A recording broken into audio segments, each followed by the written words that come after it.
राजस्थान के ब्यावर से एक प्रेरणादायक धार्मिक और आध्यात्मिक खबर सामने आई है। आज के इस भौतिक युग में जहां एक ओर समाज में व्यभिचार, पाप, झूठ और धोखाधड़ी जैसी घटनाएं बढ़ रही हैं, वहीं दूसरी ओर धर्म और आध्यात्म के प्रति लोगों का रुझान भी लगातार बढ़ता दिखाई दे रहा है।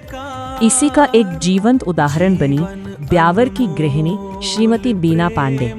उन्होंने अपने घर पर नियमित रूप से श्रीमद् भगवद गीता और श्रीमद् भागवत महापुराण का अध्ययन शुरू किया। धार्मिक ग्रंथों के अध्ययन से मिली प्रेरणा के बाद उन्होंने अपने आसपास के लोगों को भी धर्म और संस्कृति से जोड़ने का संकल्प लिया और महाभारत कथा का वाचन प्रारंभ किया। धर्म के प्रति उनकी आस्था और समर्पण का परिणाम यह रहा कि ब्यावर के देलवाड़ा रोड स्थित काशी विश्वनाथ मंदिर में 7 दिवसीय श्रीमद् भागवत कथा का आयोजन किया गया, जिसमें व्यासपीठ पर विराजमान होकर श्रीमती बीना पांडे ने श्रद्धालुओं को भागवत कथा का रसपान कराया।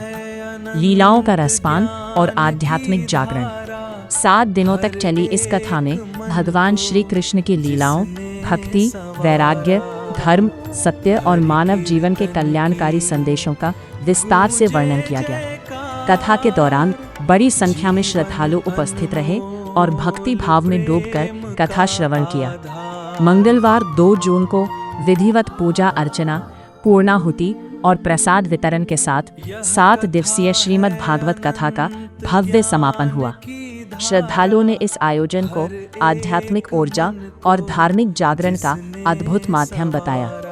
राजस्थान ब्यावर से पत्रकार रमेश शर्मा की रिपोर्ट। आगे देखिए। 7 दिवसीय भागवत कथा के समापन समारोह की प्रमुख झलकियां। अनुभव करता है, अंदर और बाहर सर्वत्र निर्गुण निराकार परमात्मा की सत्ता है, ऐसा अनुभव करो। राजा महल में रहता है, राज्य की सत्ता उसके राज्य के अणु परमाणु में मिली है। कोई आकार नहीं है, सत्ता निराकार है, राजा साकार है। वैकुंठ में भगवान नारायण विराजमान है।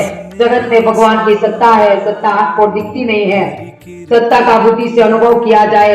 राज सत्ता को जिस प्रकार मानते उसी प्रकार परमात्मा की शक्ति में विशेष सहयोग पंडित जी हनुमान जी महाराज का रहा, जिन्होंने हमारे 7 दिन तक हमसे हमारी बहुत अच्छी पूजाएं करवाई है, पाठ करवाया है, हवन करवाया है। तो मैं उनका भी हाथ जोड़ के धन्यवाद करती हूँ। और आयोजन समिति के सभी मेंबर को तो आपका पता ही है, कुमावत आंटी, उन्होंने दिन रात एक करके, चाहे उनका एक्सीडेंट हो गया था और उनकी कमर में दर्द है, फिर भी वो यहाँ आती है और एक भी काम उन्होंने नहीं छोड़ा। जब उनको सफाई करनी है तो वो 5:30 बजे उठ के सफाई करने भी आती है। तो उसमें भी आपका भी बहुत बहुत धन्यवाद।